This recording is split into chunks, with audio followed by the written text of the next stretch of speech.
Hey, what's up, guys? This is Cody, and I want to go ahead and talk to you about Bitcoin and specifically the reason why Bitcoin pumped all the way to 30K. So, Bitcoin has been on a huge run lately. It's up over 6% in 24 hours. Ethereum's up over 3.25%, and BNB is actually up almost 6% as well.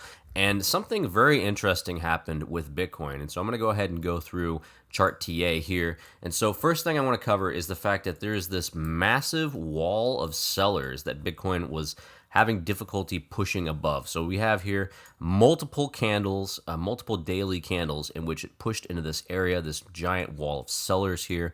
Now you can see that it went up for a little bit and then it pulled back and then it went up again and it pulled back. And every single time it went up here, it took out a significant amount of the sellers. So now we had this kind of sideways price action for a little bit. And if you've been watching Bitcoin for any length of time, you know that Bitcoin doesn't like to remain sideways for very long. And then finally, we get a giant push above this wall of sellers. The wall of sellers is finally exhausted. And we get to all the way up here to about 30,400 before the next wave of sellers steps in.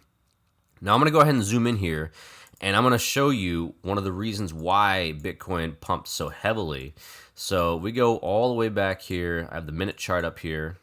I'm going to enable the volume, and we can see here that the volume, as soon as it crosses this point, about 29,400, there's a massive amount of volume coming in here. Whales have been buying. You had one here at about almost 200 Bitcoin within about 2 minutes or so. This pushed it all the way here from about 29,200 all the way up here to almost 30K. And then as we go a little bit higher and a little bit farther along, you can see more whales stepping in here. This buy here for $73 or for 73 Bitcoin. And then you had these two buys here for over 100. And so this pushed it all the way up here to about 30,300. And then you had one final whale step in here at about and bought 43 Bitcoin, and that pushed it all the way up to 30,400. Now, what we're seeing right now with Bitcoin is that the whales have pushed it all the way above that 30K region. And I previously said that I expected that Bitcoin was going to hit 30K by the end of the year. And so we're kind of way ahead of my own projections for Bitcoin. But if we go ahead and take a look at the daily RSI, what we're seeing here is that Bitcoin is now starting to become overbought. It's actually at 71 on the daily, which means that the buyers are soon going to wind up finding fatigue. They're going to get very fatigued as the days roll on. And so I do think that we can probably wind up getting a little bit of a pullback before the next move higher. That's what it seems likely to me. Now, this resistance level is the next resistance level I'm looking at to be taken out, 30,460. That is the primary resistance zone. If that gets taken out, then what we're looking at is a return back to the May region, and that would potentially be up to here to 32,300, the high of May and June. That's the target area that I'd be looking at right now for Bitcoin if this resistance point here gets taken out. Now, we're also going to go ahead and cover the derivatives market. So for Bitcoin, another reason why we saw that big pump to 30K is we can see here that the funding rate had a pretty massive spike up here. So we had longs entering into positions just as the spike occurred. We saw longs push into new long positions, and that pushed the price even higher at that point. And so far, they remain elevated. Longs are dominant. Longs are strong right now for the Bitcoin price. And so what that caused is we saw another massive couple of days of liquidations for Bitcoin shorts. Here we have about 47 million on one day. The next day at about 48 million dollars worth of Bitcoin shorts were completely taken out. And as a result, we saw an additional move up in the Bitcoin price past that $30,000 level. Now, next, I also want to go ahead and talk about NVT Golden Cross. So this is something I've been talking about a lot lately, but NVT Golden Cross gives you an idea of topping patterns and when they play out. Right now, we're actually getting kind of close to this red zone, which is traditionally a topping area. So if we get a little bit close to that, we could potentially wind up seeing a local top forming for the Bitcoin price. But I'll be monitoring this very closely.